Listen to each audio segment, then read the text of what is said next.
Байыркы кыргыздардын исламга чейинки маданияты абдан бай жана терең болгон. Бул маданияттын негизин теңирчилик жана табиятка сыйынуу түзгөн. Теңирчилик байыркы дин байыркы кыргыздар үчүн теңир бул асман, бүт ааламдын жаратуучусу жана башкаруучусу болгон. Алар теңирди көзгө көрүнбөгөн, бардык нерсени көзөмөлдөгөн күч деп эсептешкен. Теңирден тышкары, алар башка кудайларга, рухтарга жана жаратылыш күчтөрүнө да ишенишкен. Алар үчүн тоолор, дарыялар, көлдөр жана дарактар ыйык болгон. Бул ишенимдер шамандык менен тыгыз байланышта болгон. Шамандардын ролу шамандар байыркы коомдо өтө маанилүү орунду ээлешкен. Алар кадимки адамдар менен рухтар дүйнөсүнүн ортосундагы көпүрө деп эсептелген. Шамандар дарылоо, келечекти алдын ала айтуу жана жаман рухтарды кууп чыгуу үчүн ар кандай ырым-жырымдарды өткөрүшкөн. Алар ритуалдар учурунда сүрөттө көрсөтүлгөндөй өзгөчө кийимдерди кийип, тумарларды тагынышкан.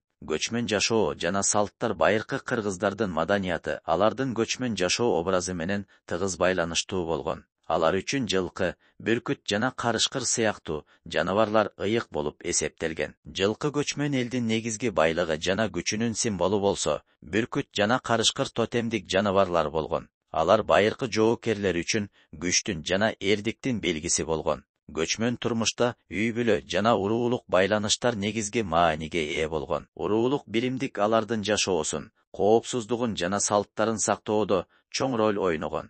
Көркөм өнөр исламга чейинки кыргыз маданиятында ойма чиймелер жана руникалык жазуулар кеңири колдонулган. Бул жазуулар таштарга, аскаларга жана көрүстөндөргө чегилип, тарыхый окуяларды, баатырдык иштерди жана диний ишенимдерди баяндап турат. Бул маданият ислам дининин келиши менен акырындап өзгөрүүгө дуушар болгону менен, анын издери азыркы кыргыз элинин салт санаасында, фольклорунда жана дүйнө таанымында сакталып калган.